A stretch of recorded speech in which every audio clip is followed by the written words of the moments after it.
Ayan, Edu, ay may napansin din ho kay Viancy. At Edu, na-appreciate itong si Viancy. Sa lahat naman po tayo, na-appreciate po natin si Viancy. Lalong-lalo na po, kapag siya ay nagpapasalamat, sa mga tumutulong sa kanya. Number one po talaga, pasalamatan yung mga taong na nasa likod nang naging successful na bahay ni Viancy, birthday po ni Viancy, pag-aaral niya, financial stable po niya, diba? So, nang dahil sa Kalingap ay nakahanap si Viancy ng mga sponsors na bukal sa puso, di po nila kailangan na mag-direct kay Viancy, dinadaan lahat kay Kalingap Rob lahat, di ba?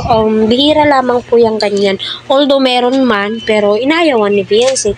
So ngayon naman po nating lahat na-appreciate po yan ni Edu. Lalong-lalo na po yung effort din po ni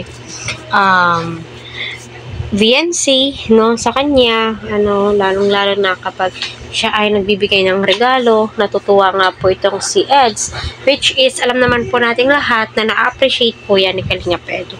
Kaya patuloy po nating suportahan si Kalingap Rob, Kuya Val, at ang buong team. Please, wag po natin skip ang kanilang ads. Para sa ganun nga po ay marami pa pong kababayan po natin ang kanilang malingap and syempre ang kanilang matulungan. So, ay nako, kahit hindi po sabihin ni Edu, bilang viewers, supporters ng EDC, ay napansin po natin na gandang-ganda itong si Edu kay Viancy. Kahit hindi po niya sabihin, ramdam po natin na mga supporters siya. Sa mga titig, kilos, body language na mga sinasabi ng mga supporters, ramdam po natin syempre. Alam naman po natin kung yung mga ikinikilos ni Edu kapag siya ay in love, kapag siya ay appreciate niya yung isang tao. Yung pag-a-appreciate po, hindi naman po kailangan na ipagsigawan. Yung effort mo, yung mga titigan mo na lamang po sa kanya. Napakagandang sagot na po yan, di ba? The best na sagot na po yan, para sa atin, ng mga supporters. Kaya, masayang-masaya po tayo, kapag makita silang masaya, syempre. Kumbaga, package deal na po yan eh.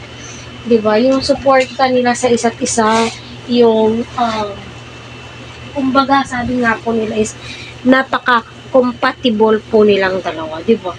Kahit na, ang layo ni Edu, yakang-yakan niyang puntahan si Viancy. Effort na effort po siya. So, alam natin lahat na na-appreciate po yun ni Viancy.